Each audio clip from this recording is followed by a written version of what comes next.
intoxicated. So don't you worry about me. I can carry myself home 'cause I got it on my own. So don't you worry about me. I won't let you take me home. Leave your number on my phone. Don't worry about me. And it goes like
every weekend is the same. I'm the one you try to claim. Yeah, I already know about your game, but I'm not the one to sit around and be played. Call me up with no shame. All your words sound the same. Yeah, I already know about your game, but I'm not the one to sit around and be played. If you come around just to play me, don't bother, 'cause you're way overdue. Don't even try to convince me. Don't bother, 'cause now I see you through.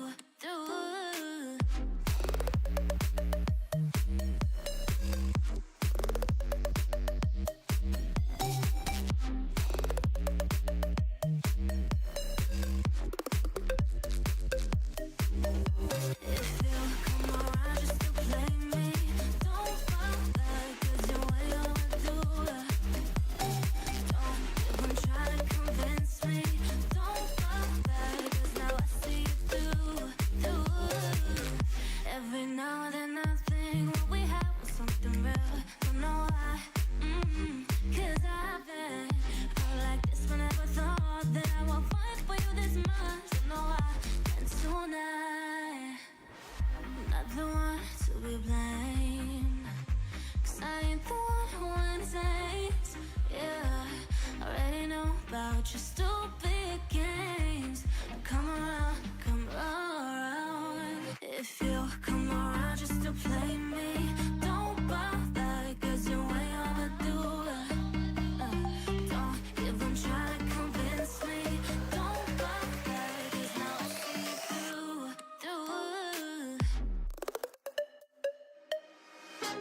whatever.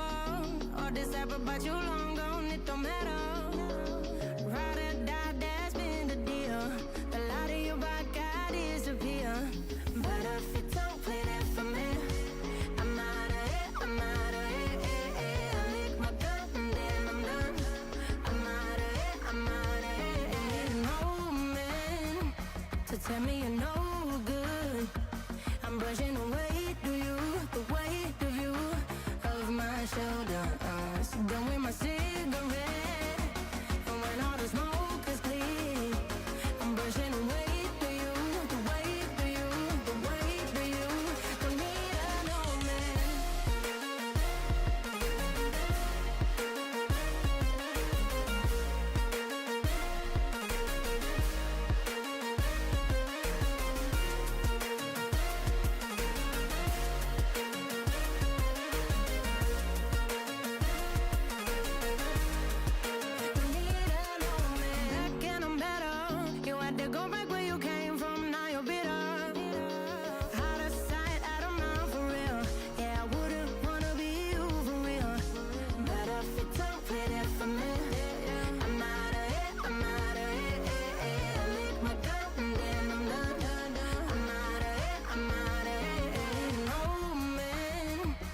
Tell me you're no good. I'm brushing away, do you, the weight of you,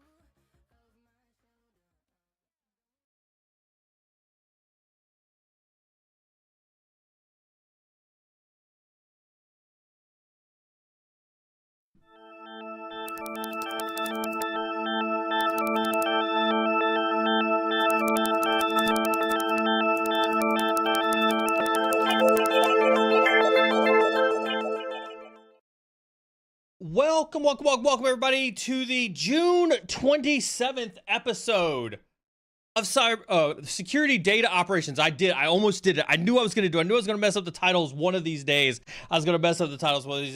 Security Data Operations, June 27th episode. This is our bi-monthly stream where we talk about all things security operations, data operations, and the convergence of the two in the modern day cybersecurity team. John is out on vacation today, but fear not. I got a new sidekick for the day. Maybe you saw it on LinkedIn. You might not have seen it on LinkedIn. I will introduce him here in a bit. But just a really quick reminder on the rules. Rule number 1, above any and all things, no toxicity. What does that mean?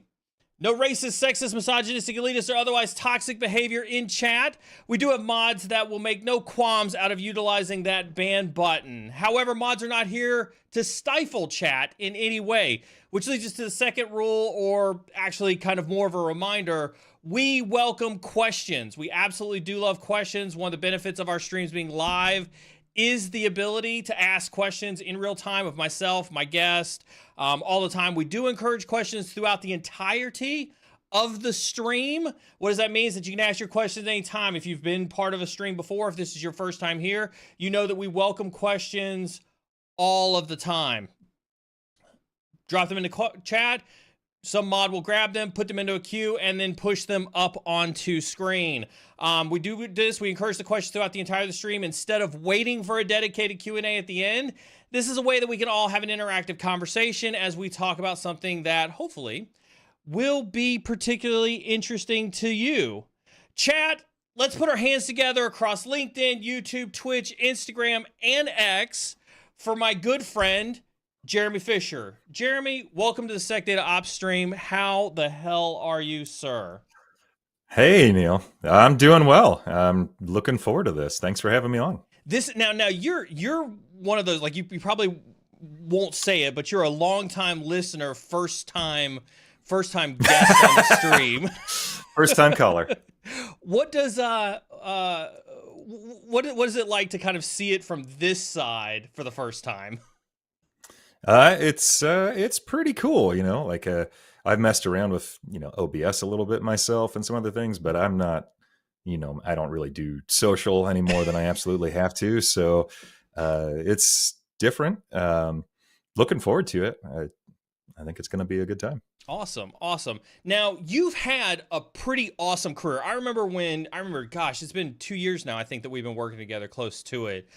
You've had Yeah. a pretty awesome career, and I was really impressed when you came to the team. You've got a lot of software engineering background. You've also done some data science with DST systems. Super notable, probably for a lot of the people in chat, is that you were also CTO for Archer Risk Management. So for all those GRC folks in chat who have used Archer, you can hit !guest in chat and bring all your grievances for how Archer works No. to Grievance. Jeremy. I'm 2 years past. It's not my thing anymore. That was I have to say that was my worst software implementation experience. I was fresh out of the military. This was 2013 when it came out. We had just bought Archer. This was when it was still on-prem before they'd moved it to the cloud. And trying to implement Archer on-prem for vendor risk management, vulnerability risk management, and just like a risk framework, I remember cussing that platform to no end. Yeah. I was there for 4 years. We made it a lot better in that time. Yeah. And in fairness, I mean, it is a pretty strong platform. I'm still very positive on Archer, the platform for the market that it serves. Still very positive on the organization. Got a lot of friends there. But yeah, there are, if you're not a very large enterprise with very complicated GRC needs, if you're not a GRC person and you're coming into it for the first time, it's going to feel like a lot. It is a big platform. I get that. It's very powerful. I think so with that being said, with kind of your experience at Archer and kind of like having built a large application like that, and plus your kind of roots in data science, and you and I were talking kind of as we were prepping into this, and you talked about some of your experience being a data nerd, if you will. If you had to sum up how you've seen the intersection of cybersecurity and data science, or just data in general, over the years, how would you describe it? Well, my career, security's been a relatively recent thing for me, the last like 6 or 7 years of my career. But for the first half or more, I worked in advertising and media, always in technology, building software, building product. But that's a very different space.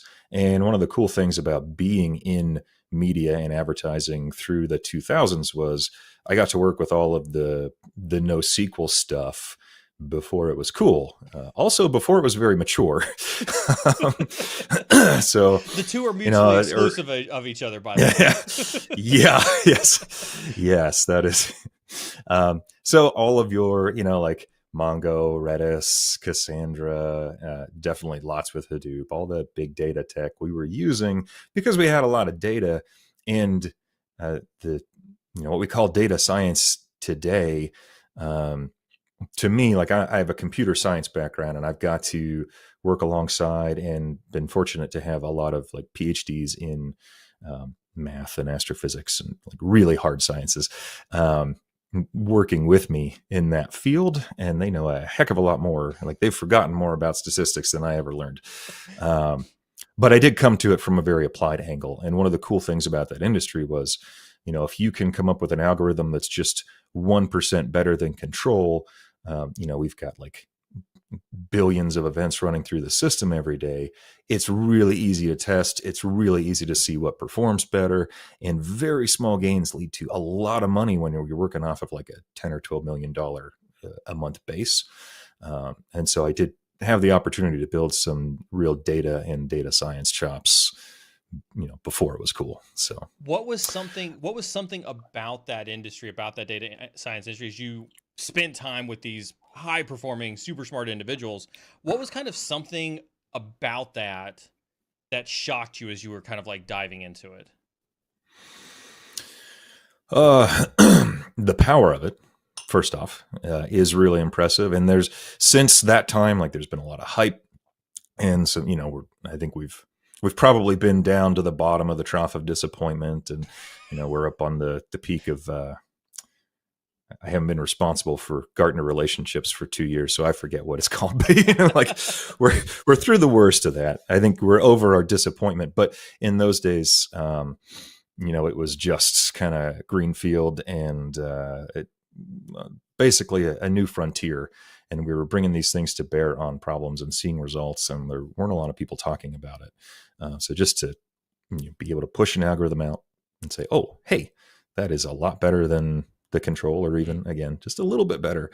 That's good enough. And that rapid feedback, that was really, really exciting. And seeing what the predictive analytics could do for the business, but also through that, I got a lot of experience building analytics data systems to empower, the people who are like handling client relationships and pulling the levers and, managing advertiser and publisher spend, and, just the power of bringing people data. Every time I've led some kind of like just fundamental BI data cubing type, data warehousing project, every time I've got to bring it to a group for the first time, they've always been like, oh my gosh, how did I ever do my job before this? And there's visibility, and seeing what that does to make people's lives better and easier. Nice. Before we get into the big topic, Cybertooth does have a ridiculously important question for you. What is your cat's name? Very on topic, very important. This cat's name is Willow, and you might see another one by the name of Baxter, both named by my daughter, who's currently 10, but was 8 and I don't know, maybe 4 for the cat naming. So we get all myriad of questions from the cyber insecurity community. So it's a reminder, everybody, drop your questions in the chat, especially as we go through and talk about this. Speaking of talking about it, I do want to dive into our topic for everyone today. We are all gathered here today to talk about OCSF, or the Open Cybersecurity Schema Framework. Now, Jeremy, I've done several Splunk implementations, on-prem, hybrid, in the cloud. I've built a lot of detections and dashboarding, threat hunting capabilities and things like that over my years, as well as spent a lot of time in Elastic. And so I'm used to thinking about SIMs and data architectures in the sense of the Common Information Model, or the SIM. Real quick, for everybody else who's spent some time in that similar type of background and maybe new to OCSF, let's start really, really high level. And can you start by just describing for folks maybe the top 3 differences between OCSF and the Common Information Model? Yeah. Most importantly, OCSF, while it has a lot of backing from Splunk, it's not just Splunk.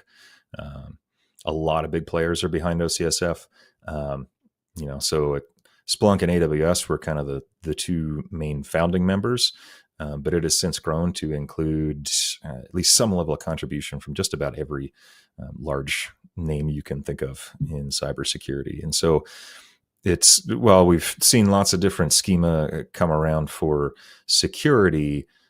This is the first one that, to me, really feels open and not specific to a vendor. Like, a lot of people like SIM, a lot of people, ECS is now open source. So that's good, but OCSF has a real open community. I do a lot with the community now, and I talk to people from all over the industry through that. So that's probably the first and maybe most important. Go ahead, keep going. So, all right, you asked for top 3. That's one. One. Number 2, one thing that I think a lot of people miss the first time looking at it is that OCSF is hierarchical. And so you have the ability it has complex types. So you've got events, which have attributes, but those attributes can be objects, which have attributes of their own, and even in a few cases relate back to events. And you can model lists. And while lists are always painful to work with, when you really need to model a list, it's more painful to not be able to model it. And so those were... that was a feature that was of a lot of interest to me when we went with OCSF query. We kind of conceive of security data as a graph, relationships between everything, needed the ability to reuse, what are objects in OCSF across different platforms. And so that was, really liked that. And then maybe a third way that it's different from SIM, at least to me, OCSF is highly extensible. So it really is a schema framework. So there is a core schema, and we use that. But if what you're doing isn't well represented there, it's really easy to extend the schema for your own needs. And there are considerations like maybe you might sacrifice interop, or one thing that we've done at Query, like we have a lot of things we've done a lot of modeling in our own private extension, and then we kind of give that back. And when we give it back, it usually goes through some refinement with the community, and it ends up in a better place because it's had more smart people looking at it. But sometimes then it's, we got to go change our version of it. So things to think about. But that was another thing that was I really liked about OCSF. So as I listen to you talk, I hear you talk about, the hierarchical model of OCSF. And I think for me, as I start to learn a ton from you and the team around OCSF, that's what I really start to notice on it. And when you say hierarchical, to me, it sounds like depth, right? Sounds like you can get, you can map that security on a much, much deeper level than you were able to do with the common information model. Is that a fair assessment to kind of look at it that way? Yeah. OCSF can go deeper, and I would say more broad as well. Or at least the core schema is very broad. That's maybe one of our challenges with it, is it can be a lot to take in when you first start with it. But yes, you can go very deep and show relationships that you could not have shown in a flat schema. So this one came through, and I thought this one was pretty interesting as well, especially since it's pretty relevant to kind of, something I'm going to talk about here a little bit later. But, Cybertooth again wants to know, what are your thoughts on OCSF being adopted by AWS competitors and their platforms, or is normalization work always required? He gives references to Azure Sentinel with KQL and Google Chronicle with Yara. Yeah, that's a good question. So, like, AWS was the first big vendor to go OCSF native with security legs. Splunk has a lot of tooling, so you can, you've got interop between your main SIM data and OCSF and Splunk, but AWS started with it in SecLake. But we have already seen some benefits to using OCSF along the lines of interop. Like when we built our SecLake integration, they were OCSF, we were OCSF. We weren't the same flavor of OCSF, but we were able to build an automated adapter that would, bridge that gap. So that was pretty cool. And some of the core tooling around that, we actually gave back to the community and open sourced. But that was much more straightforward than going from, OCSF to Yara, or really any other format would have been. And then in addition to that, really all of the large vendors are working on some type of OCSF interop to some extent. Like I know Microsoft has a lot that they plan to announce around what they're doing with OCSF. And of course, Splunk has a high degree of support for it. As we see that come about more broadly, I think it will become, I hope it will become more of a lingua franca for security. Now you keep throwing out all these names like Amazon and Splunk and Microsoft working together. Now, I think what is important to highlight for folks is that there's an entire community right around OCSF. There's a Slack channel, and you guys meet regularly as an OCSF leadership team. There's an entire ecosystem, if you will, that kind of comes with participating in this open source type of project. Can you talk a little bit about what it's like to work with your peers or your other leaders in Amazon and Splunk and the broader OCSF community, and kind of what that's like? Yeah, that's a good question. So we started with OCSF very, very early. So it was announced at Black Hat 2 years ago, and we picked it up just like not 2 months after it was first made public. So we were still in a very early version, not yet generally available, stable release. And for probably our first 9 months, give or take, in that journey, we didn't get very involved in the community.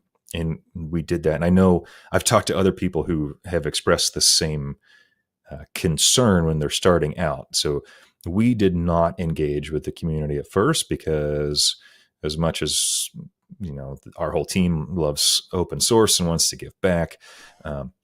We were concerned that in trying to push changes upstream, things would slow down a lot. There are a lot of people involved. And so, I didn't want to wait weeks and weeks to get things approved when we were trying to go as fast as we possibly could in the early days. And so we waited. And when we finally did get engaged, I said, oh, we shouldn't have done this because the community has been really responsive. It's like at least the key people, the people who are really moving it forward are all really sharp. Again, like from many different organizations. So I get a nice cross section of the industry. We tend to be, there are a lot of like distinguished engineer types. There are some CTO types like me, lots of data engineers and security engineering types who are there. And everybody's pretty open to good ideas. And if you're worried that yours is a bad idea, they're still open to that too, and generally pretty kind on how Everybody's how usually feedback's open provided. to bad So, ideas. There's no real issue. well, they're at least kind about receiving bad ideas. So, more than I could say for some open source communities. What has when you talk about that getting involved, do I sense just a tad bit of regret that you didn't get involved sooner? Is that what I'm hearing in your voice? Yeah. What was the Yeah. biggest? What was it just something? Was it a self-imposed fear that you kind of put upon yourself, or for not getting involved earlier? Yeah, it was. I mean, it was one that I shared with a few others at Query, but it wasn't justified. At least not. I could say, well, justified from past experiences with, like I've worked on a couple of not open, but industry data models in the past, and there were committees and long approval processes, and but that has not been the case with OCSF. It's all on GitHub, and Slack. Generally works a lot like any other modern development project where people are fairly responsive to feedback. You're not waiting weeks until the next change advisory board meeting or anything like that. It's pretty fast, pretty responsive. So yeah, definitely I feel some regret. When we did get engaged, one of the first things that we got engaged on was as the schema was new, the framework was new, there wasn't a lot of tooling around it, and people would make changes that were like kind of sort of permissible, but not really, wouldn't have the effect that the data modeler intended, and they would break some of our tools. And so, after the third or fourth time, I or somebody else on the team had to fix that. I was like, man, this really needs a validator, or like, basically a linter of sorts. And so I just wrote one and so, I was like, hey, community, like, what do you think about this? And they're like, oh yeah, that's a good idea. Like, let's wire that in. And so if I had done that 6 months sooner, it would have been much, I could have avoided a lot of wasted energy. So same's true for when we've contributed our data model. I think this is important for folks in chat to hear. Like I talk to a lot of practitioners, right, who are scared to get involved, and they're like, how do I get involved? Like, what if they don't like my ideas? What if I get rejected? What if I get turned down? Right? Stuff like this. And I think what you're describing is like there's everybody has it, even at your level where you've been doing this for years. You've been in software development for a while. You're very high profile in this sense, and you feel very confident in terms of adopting OCSF, still really new. And you even have a little bit of like, should I get involved? Should I not get involved? But then there's ultimately that fear and that regret that you didn't earlier. Is that kind of a good way for people to kind of take away, like, hey, you should get off your ass and get involved in something? Yeah. Again, it's a pretty friendly community. Some communities are not so friendly, but in this one, I think the biggest barrier to entry is just get into the OCSF Slack, and I think that still requires that you send somebody an email. It's on the OCSF GitHub, and there'll be a website pretty soon. But once you're in, it can be a little intimidating to post in the Pound General because There are a lot of people and from many different companies in there. If you're nervous about that, just maybe, watch some of the people who are posting a lot, DM them if you really need to, or find one of the other channels off to the side. Like there's a mappings channel where that's a good one for people to jump into, because there's a lot of discussion there about, how would you map, data from such and such to this model? It may be an easier one to start out with. And if that feels too extroverted for you, you can always just kind of start lurking on GitHub and, file issues, start commenting on pull requests or whatever. So kind of back over to the community. I want to kind of bring it back to you collaborating with, a lot of your DEs and other, folks, across the data space and the sim space and the architecture space. Have you guys had any like aha moments as you've ventured into kind of this OCSF and this redefining the security data model, if you will? Has there been like any like, wow, this could really change how we think about security or security data? I think the big aha moment was probably in the original vision. Like, boy, if we were all speaking the same freaking language, a lot of this would be much easier. And that's part of what we're trying to do at Query with more than just the data model. But I think that's really where OCSF has the promise to have a really positive impact on people's lives in security and to help us catch the bad guys. If anything since then, some of the different directions, like we've seen, like the findings category has a lot of stuff that you might not typically go to a SIM to look for. And for a long time, there wasn't really threat intelligence in OCSF, but that's coming out in 1.3. That was actually John Rao had a lot to do with that. So it keeps getting broader, and it was already pretty deep. So, the more tools that we can bring into that ecosystem, the more vendors who participate, it just gets stronger. So let me piggyback on that one for here a little bit, because you did talk about like, security finding or, just findings in general, and then the threat intelligence, model getting bigger. And yeah, definitely kudos for John for leading a lot of that. But I think our community is pretty broad with a lot of practitioners, a lot of leaders. And sometimes, let's just face it, like security people are lazy, like call it what it is. Security people are just generally lazy, right? And there may be some that look at OCSF and look at that depth of the data model that we talk about, and really, fundamentally kind of, if you want to call it, the lack of support in some of the current tooling, and feel just a little disincentivized to look at OCSF. So if you were to speak directly to those folks and talk about why you think teams need to move into a direction, like what is it that's in it for them by starting to look at and become informed and empowered upon OCSF? Yeah, maybe two things. The first is systems interoperability, and we're definitely not fully delivering on that promise yet, because vendor support, it takes a long time to get adoption for these things across an industry, especially this industry. But I feel like we already have a ton of traction for all the older OCSF is.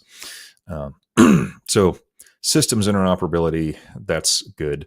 But then another thing for analysts to think of, and I know you have a lot of analysts aspiring to grow their careers who tune into this, Neil, just by learning a little bit of OCSF. I think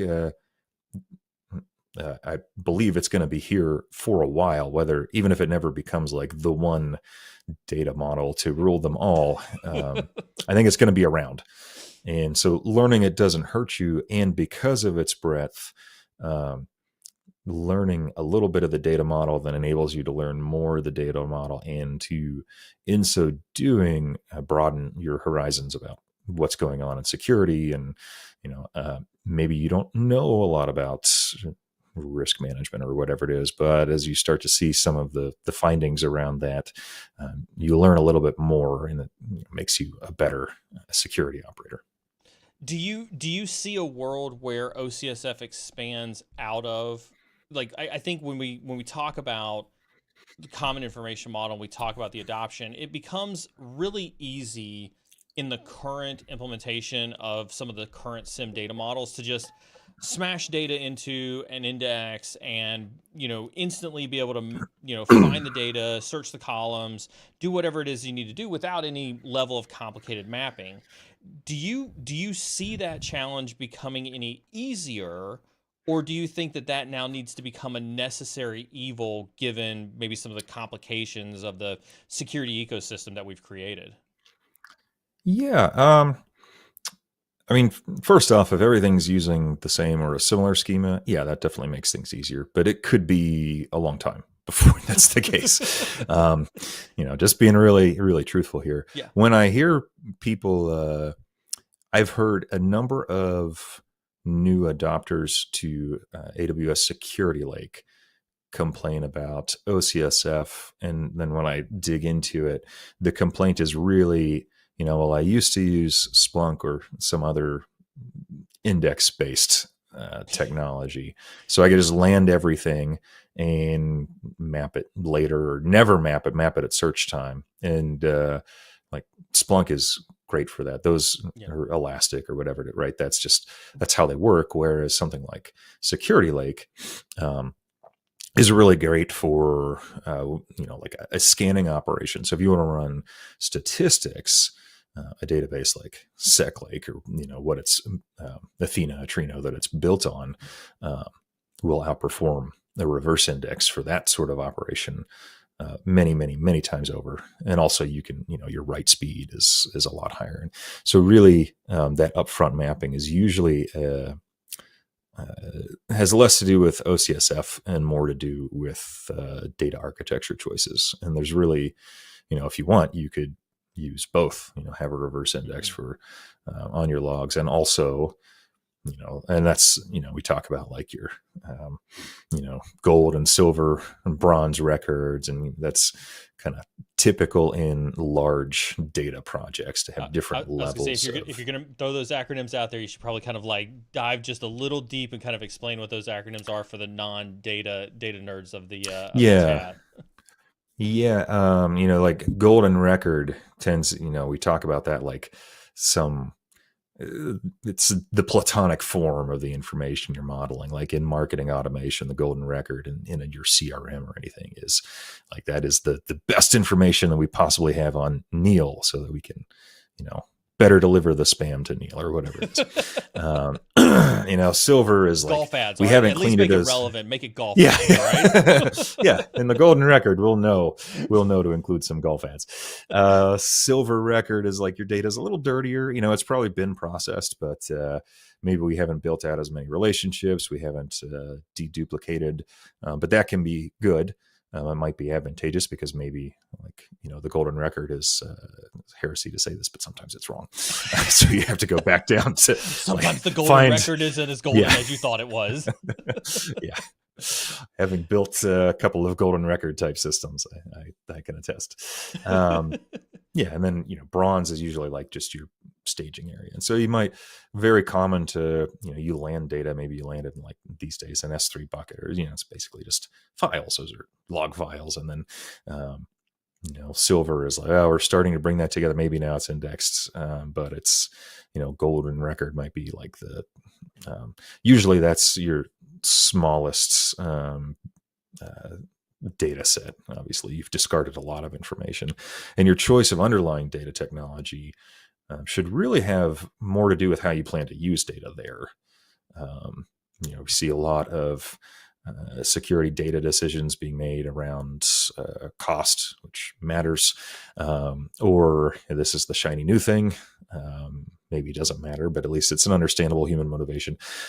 But one thing that all of that NoSQL experience taught me in the late aughts, early 2010s, was that you really have to use the tool that best fits. And like the classic relational database is still really good at what it does.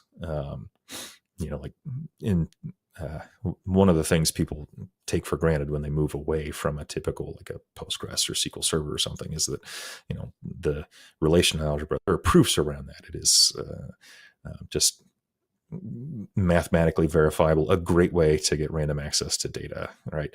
But when you know your access patterns more, maybe a flat table makes more sense. Maybe a column store makes more sense. Maybe a document-oriented database can provide better support. Maybe it's that Lucene-style reverse index that you see in Splunk and Elastic. Whatever it is, you want to optimize the tooling and the way you store your data for the way you're going to access it. And that was maybe the main lesson of the big data hype of the early 2010s. Whoa, that was a lot of data. That was a lot of data engineering. And you got all this from OJT, basically, right? You didn't there wasn't a lot of this that you. Oh yeah. Yeah. Oh yeah. No schooling for this whatsoever. That's in software engineering, you graduate with your bachelor's degree and you now have -2 years of experience. So. Hey, for all you in the community who hear me rag on degrees, I'm not the only one that rags on degrees. You hear this? No, certainly no degree elitism. I mean, I've worked with plenty of PhDs and they were all very impressive, but I have also worked with people who never went to college at all and were equally impressive. Some very keen minds. Yeah, that's one of the great things about this industry. Yeah. So I want to bring it back kind of over to, I want to bring it back to query, but not necessarily from a query perspective, but more back in terms of you've got some competing priorities. Let's face it, right? I think you hit on a little bit of these, right? Where, as CTO for a company that's trying to implement OCSF, you're having to meet customer needs, but you're also having to give back to the community. How have you kind of professionally kind of managed that responsibility? Because you obviously have a huge passion for being involved with OCSF. You've spoken at the OCSF breakfast at Reinforce, or excuse me, at RSA. You're very well known amongst the Slack community that exists for OCSF. And so kind of how do you talk about that balance professionally between meeting your customer needs as CTO for a company, but also giving back to the community and what's involved in that? Yeah, that's a good question. How do I balance it? Probably poorly. I kind of look at so right now, as far as query goes, most of the OCSF contributions are coming from me and from John Rao. And so those are pretty heavy hitters at query, but it's also not it's not our full-time job. I joke that my OCSF contributions are kind of like my Google 10% project. And if you've worked at Google or people who've worked at Google, that was at least historically you can spend 10% of your time on your passion project, but it's kind of like you give 100% to your normal job first, and then you can spend another 10% of your time on your passion project. So it's not really 10% because you're spending 100% somewhere else. Yeah, there's some of that, and I think John might feel the same way. But we have. That's not to say that I don't spend some of my query workday doing OCSF stuff, and I have felt like that time so far has been really well spent. There's a bit of rising tide lifts all boats. The more that we can do around OCSF, because we're pretty committed to it, or at least to the schema framework, that I really like. And we've built a lot of tooling internally around it, and we're not going to change that anytime soon. So the more we can make that community better, that it does help us too. And we've gotten, query kind of punches above its weight in terms of our contributions there. What do you mean by that? We get some visibility. I've heard you say that before, but what exactly does that mean from an industry perspective? Yeah. We're a company, we're a little company, less than 30 people today, and 30 really smart, really experienced people. This is a great team, but we're giving a lot back to the community. And in terms of what we're contributing, I'm going to kind of pat myself on the back a little bit, and it's right up there with contributions from much, much, much bigger, companies of tens of thousands of people.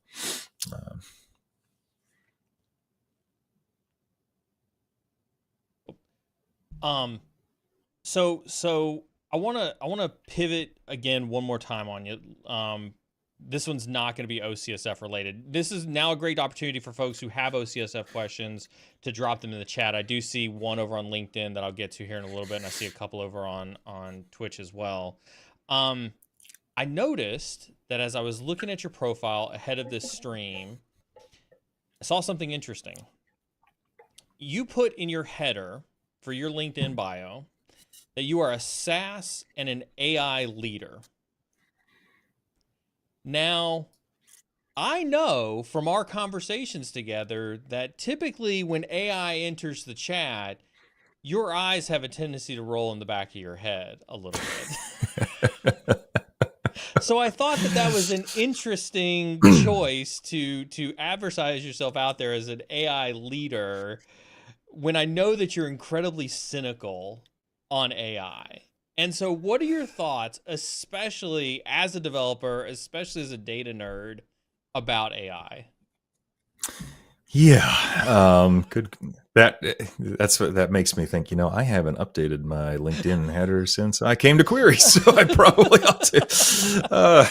That dates back to a pre-LLM time, but but still, it's still relevant. So that's there because I have legitimately done a lot of work around what pre-LLM AI, a little bit of LLM and deep learning and neural networks, but other flavors as well. And lots of what we might say data science, more now we might call them more classic machine learning algorithms, right? Which is why that's in the title. But as far as AI,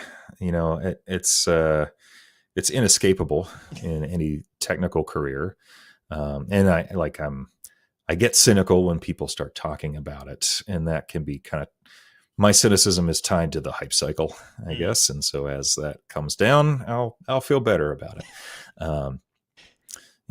I've having employed a lot of different machine learning and genetic algorithms and other types of predictive analytics. When well used, they are very powerful, sometimes transformative. There are a lot of problems that computers can solve that humans couldn't solve. And we need to use that. And, I'm an advocate for software people using tools like GitHub Copilot. I encourage the team to use that. I think everybody's using it now. And I use it, and I'm always pretty impressed with how well it works. Mm-hmm. Its suggestions save me a lot of time. It's also, though, not lost on me. A lot of times, like, Copilot will suggest a really long block of code and it'll look really good. I'm like, oh yeah, tab. And then it won't run. Like, and then you'll find somewhere in the middle of that, it did something wrong. And now instead of writing my own code, I'm debugging code, which is also an important skill. But you can't just take what it gives you at face value. And that's, true for other applications of LLMs as well. And then another thing, like one of the reasons you see me roll my eyes is having been around, and frankly, my career has benefited from different hype cycles around machine learning and AI. And the way we just kind of run to new shiny things as a society and don't think about the implications has always concerned me a little bit. And I am very passionate about building all sorts of things, whether I'm working with wood or electronics or I'm 3D printing or the welding, whatever it is, that I don't just build software. Yeah. I've always loved technology and making things. And that's my one of my creative outlets. But now I'm cynical about AI, but it will replace many human jobs. Oh, here you go. You're gonna get the fan base riled up here in a little bit. I'm not saying it's replacing us tomorrow, right? And I'm not saying there will never be a place for humanity, but I think if you look at least across the last let's say 2 centuries of human history, we have not managed creative destruction with much compassion. So, economic term, creative destruction, like, oh yeah, we invented this, we automated the factory, so now all the factory jobs are gone. All right, that's kind of, call it human progress. Now that we're AI automating writing and music and arts like that doesn't seem as cool. But if we want to chalk it up to human progress and AI assistance, that's great. But it's definitely, while I'm happy to see it making people more efficient, it will eventually, that efficiency will lead to reduced headcount.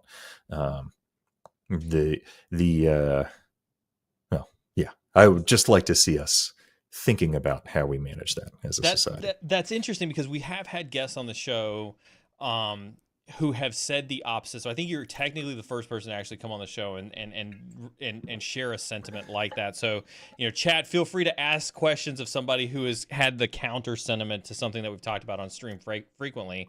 But back down to the tactical level, because you did mention using Copilot and other coding tools for the team and yourself, and you've encouraged to do so. And I've always been in support of you doing that in a responsible fashion, so as not to embarrass your CISO, I'm sure.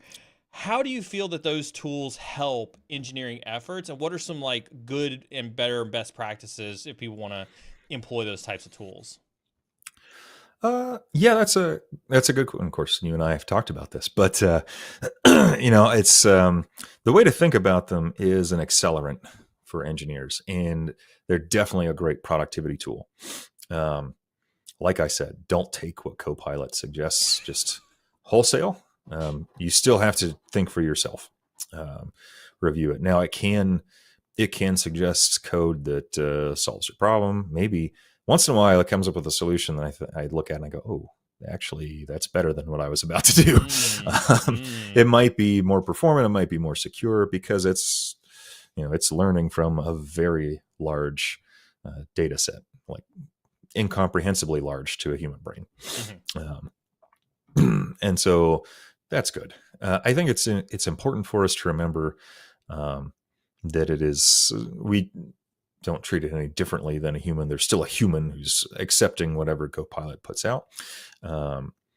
It's not like it's just writing code that never gets reviewed. All of our code still has, if somebody writes something, a peer reviews it, and then it's got to go through all the pipeline checks, all the security scans, all the unit tests, all the integration tests, all that stuff. So it's not like we have plenty of compensating controls if Copilot decides to do something dumb.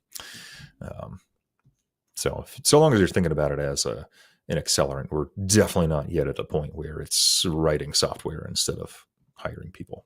But I think I think what you just mentioned there at the end, I think I sat in a room full of my peers, my CISO peers, a few weeks ago, and this topic came up as well. And I think that was a shared sentiment. It was like, hey, listen, like, there's nothing wrong with using these tools to help, because you still have the same processes in place, like peer review, like code scanning, like unit testing and things like that have to be done before the code goes into production.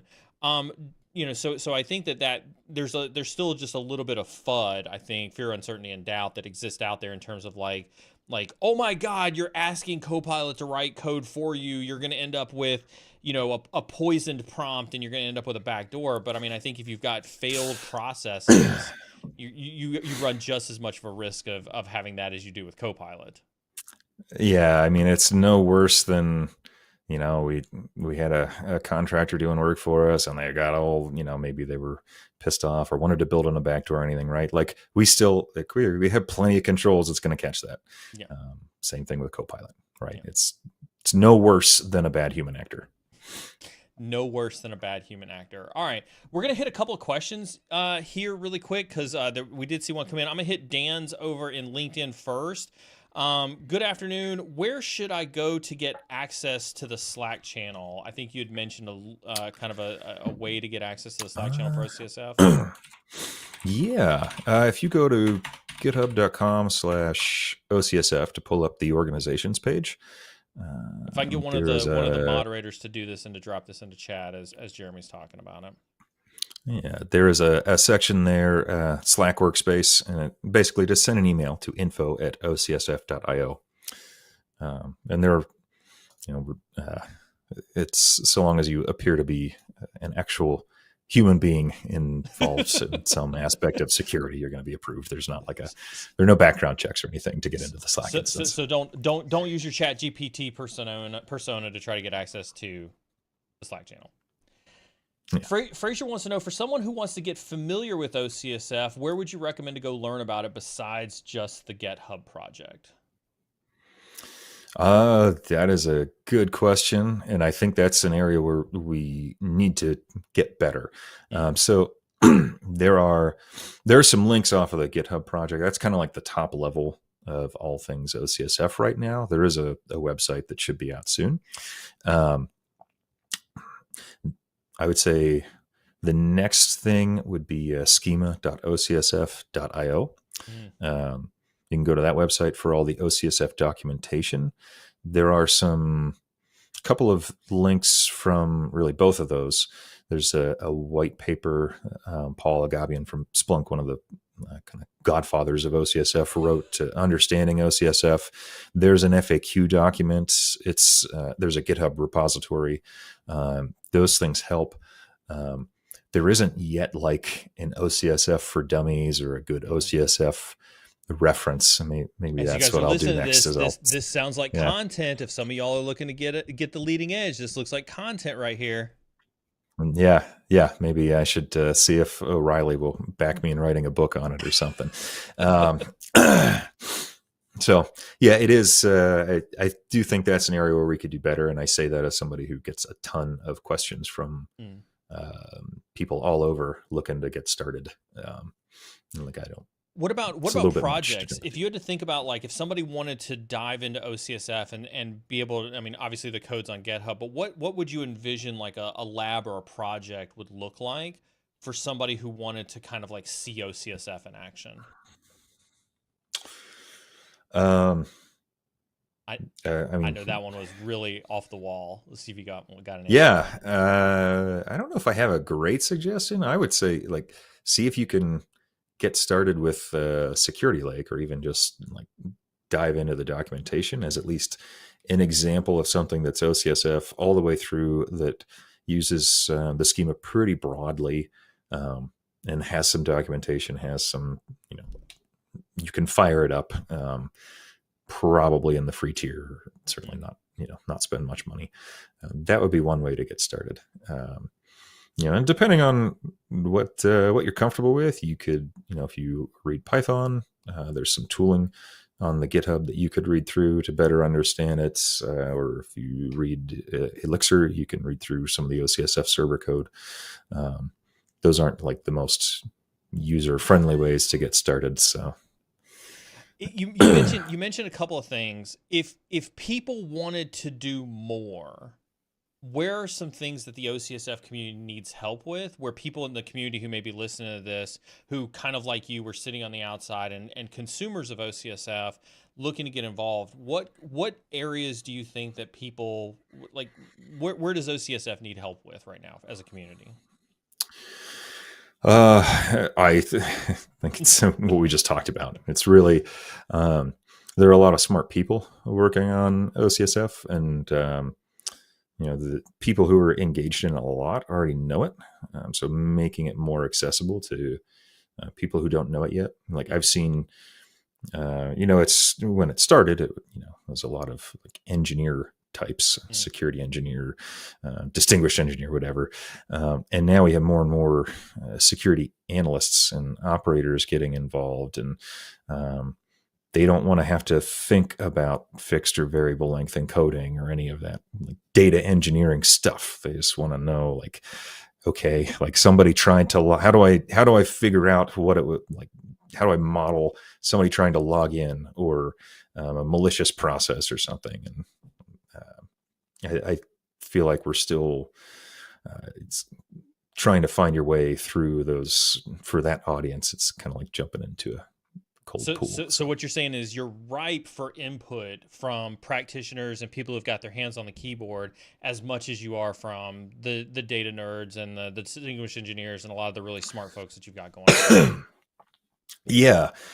I would love to see like people who are a little less technical, who are, who are working through learning it, keep good notes,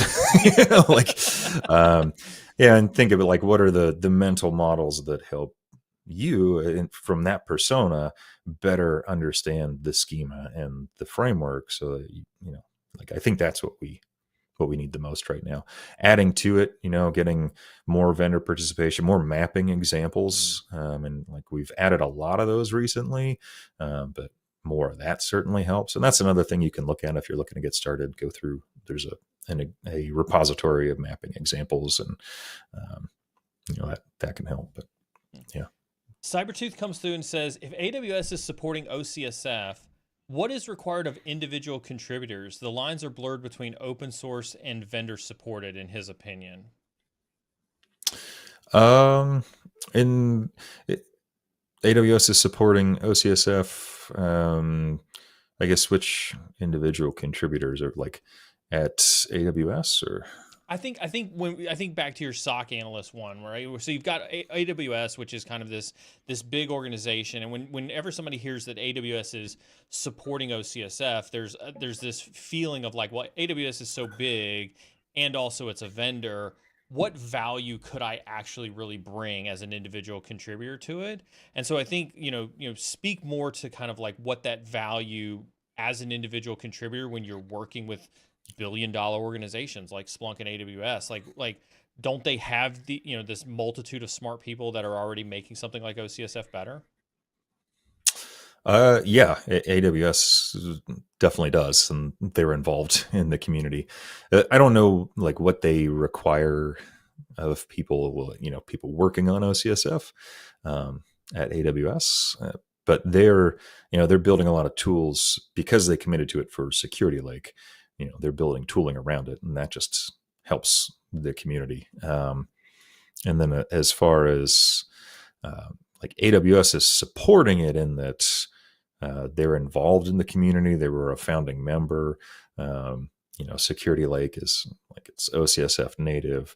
But I definitely don't feel like they're steering it, or really that any one company is trying to influence it in a way that's only good for them. This is really an open community. It started with SIM-like data, but it's expanded to other types of security relevant data.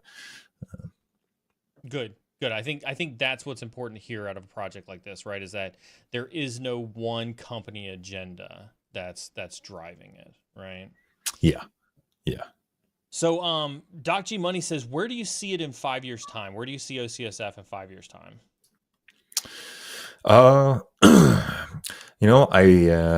expect we're going to see much broader participation. I think there will be a couple more big names in security that are, if not fully OCSF under the hood, that talk OCSF fluently. I know of a couple of big names that are working on pretty broad OCSF-based APIs. So we'll see a lot more benefits to interoperability. One of the interesting things, there was a market researcher analyst did a study recently and found that some CISOs are starting to require support for OCSF from their vendors. It's not a big number, but I was surprised to see it non-zero. It was 10%, or it's in the OCSF Slack. So, like a very large percentage are familiar with it and kind of following along and curious about it. And so I think that will grow. I think it will be, for vendors, it will become an important thing to close deals. And at that point, we'll really see it get traction. You know how that cycle works. Yes, absolutely. So if you have any influence over buying decisions, feel free to work that in there. Yeah.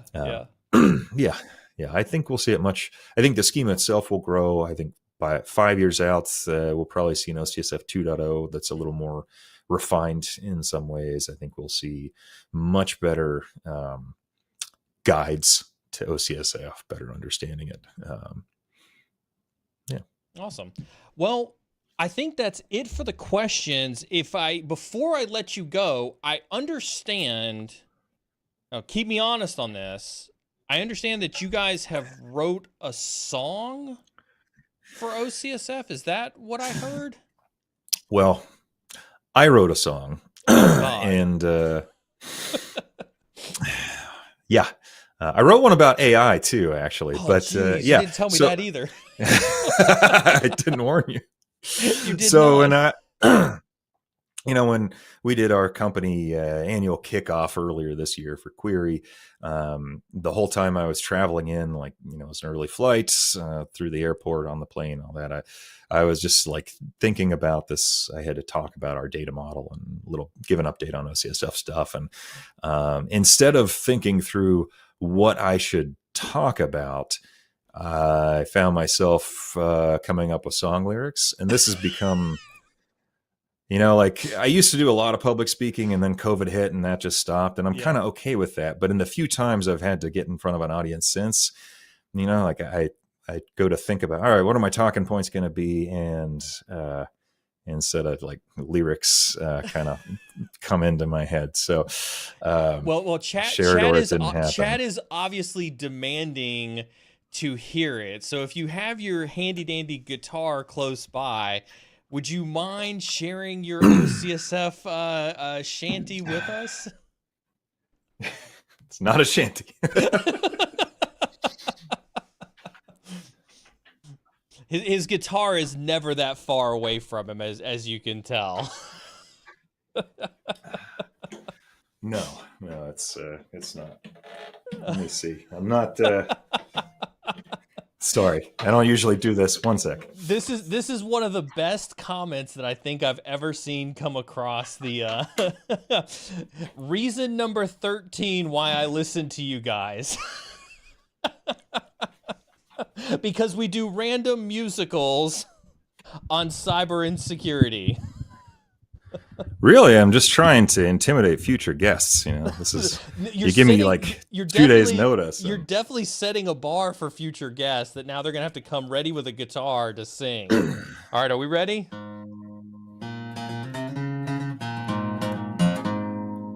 On you, Jeremy. Not coming through yet. Yeah, no, you're on good. Me? Yeah. Whenever you're ready. Yeah? Okay. All right. So I'm just going to remind the people in the chat that they kind of asked for this. So.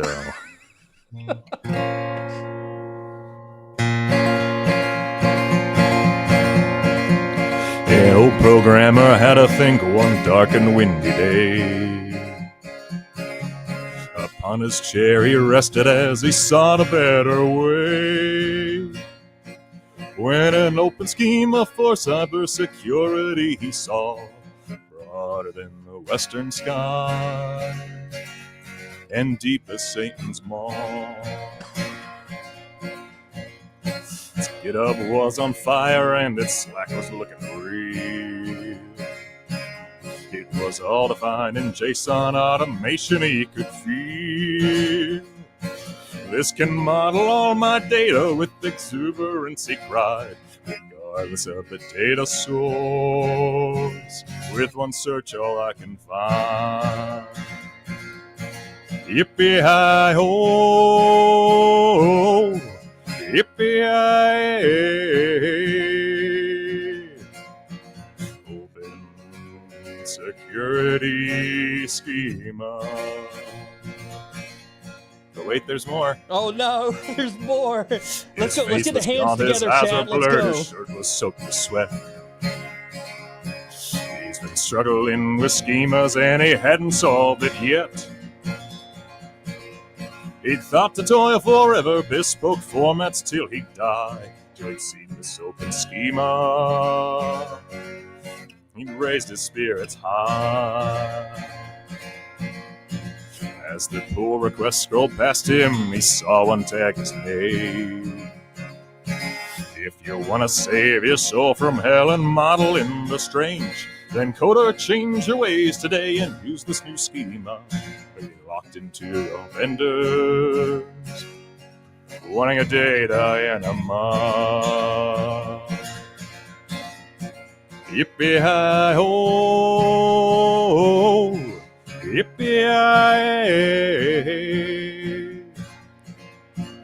Open security schema.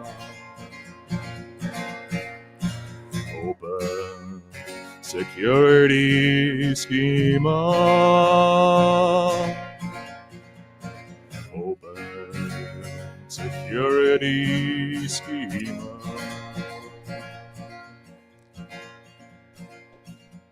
Just fade out. Love it. There you go. First ever tune on stream. Look at that. Chat loves it. Chat loves it. My DMs are blowing up. People are, look at that. Look at that. You made Query more popular for the music than you did. But, hey, Matt, we got to change the strategy. We're getting into the music industry. Jeremy, thank you so much. On behalf of my community, on behalf of my chat, on behalf of everybody else who's listening, thank you so very much for joining me today. I really appreciate having you here. Any closing remarks or anything you'd like to say to everybody? This has been a ton of fun. Thank you, Neil. You're a great coworker. You're a good host. I'm happy to have been here. Find me on LinkedIn if you've got questions about OCSF or other parody songs I've written, and feel free to reach out. We did just get raided by Papa Nut. I appreciate the raid of folks. Unfortunately, you were at the end of the chat, or at the end of the stream. I appreciate all the raiders coming in. Catch the VOD. We just talked about it. Open cybersecurity schema framework with my good host, my good co-host, my good friend Jeremy Fisher here. Jeremy, we're gonna say goodbye to the community. We got some work to do. We got to get back to it anyway. Community, no stream tomorrow. I'm going to put you back on the green room, Jeremy. I'm talking to my chat. All right. Thanks, everybody.